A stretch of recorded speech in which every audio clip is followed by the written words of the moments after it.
निवडणुकीचा प्रचार 5 वाजता संपल्यानंतर दुसरा दिवस रिकामा आणि त्याच्यानंतरच्या दुसऱ्या दिवशी मतदान हे आतापर्यंतच्या निवडणुकीची प्रथा ही आजपर्यंत होती.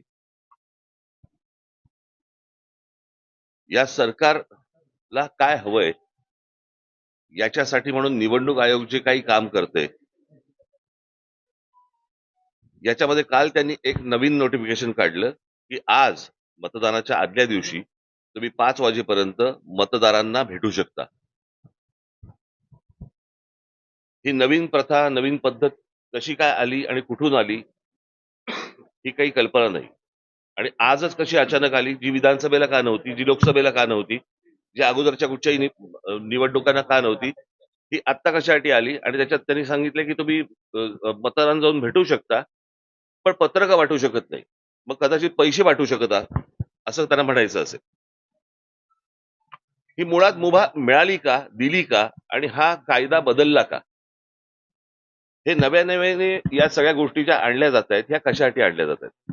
ह्याच्यातली अजून एक दुसरी गोष्ट, आता त्यांनी एक काहीतरी पाडू नावाचं एक काहीतरी मशीन आणलंय, प्रिंटिंग ऑक्झिलरी डिस्प्ले युनिट. हे कोणत्याही राजकीय पक्षाला सांगितलेलं नाही, कोणत्याही राजकीय पक्षाला दाखवलेलं नाहीये. मला असं वाटतं आता उद्धव ठाकरेंच्या पत्रावरती निवडणूक आयोगाला हे पत्र गेलेलं आहे की हे तुम्ही आम्हाला कधी दाखवलं नाही, हे नवीन काय युनिट आणलंय तुम्ही, हे लोकांनाही माहिती नाही, जनतेलाही माहिती नाही. आणि हे नव्याने तुम्ही आता हे ईव्हीएम मशीनला लावणार आहात, हे काय मशीन आहे. म्हणजे हे दाखवावं, सांगावं इथपर्यंत पण गेलेले नाहीयेत निवडणूक आयोग. जे त्यांना हवंय ते करतायत.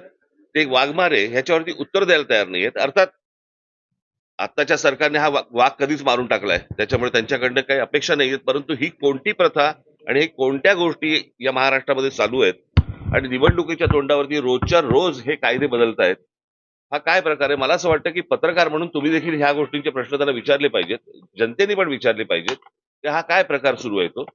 आणि म्हणजे सरकारला जी गोष्ट हवी आहे ती गोष्ट करून देण्यासाठी म्हणून निवडणूक आयोग आहे का, त्यांना ज्या काही सुविधा हव्या आहेत आता सरकारला त्याच्यासाठी म्हणून आता निवडणूक आयोग काम करतंय का, हा आमचा सगळ्यात महत्वाचा प्रश्न आहे.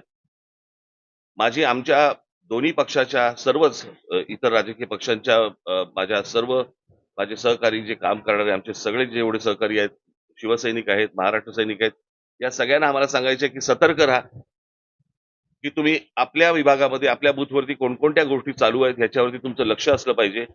हे आत्ता जे सत्ताधारी पक्ष आहेत ह्यांचे जे उमेदवार जे लोकांकडे जात आहेत त्यांच्यावरती लक्ष ठेवा. हे कुठे काय पैसे वाटतायत, कारण आता अनेक रील्स ही आता बाहेर आलेली आहेत, तुमच्या मार्फतही अनेक गोष्टी बाहेर आलेल्या आहेत की याच्यामध्ये कशा प्रकारे पैसे वाटले जात आहेत. भारतीय जनता पक्षाच्या आणि शिंदेच्या त्या पॅम्पलेटच्या आतमध्ये 5-5 हजार रुपये टाकून ते पैसे वाटले जात आहेत.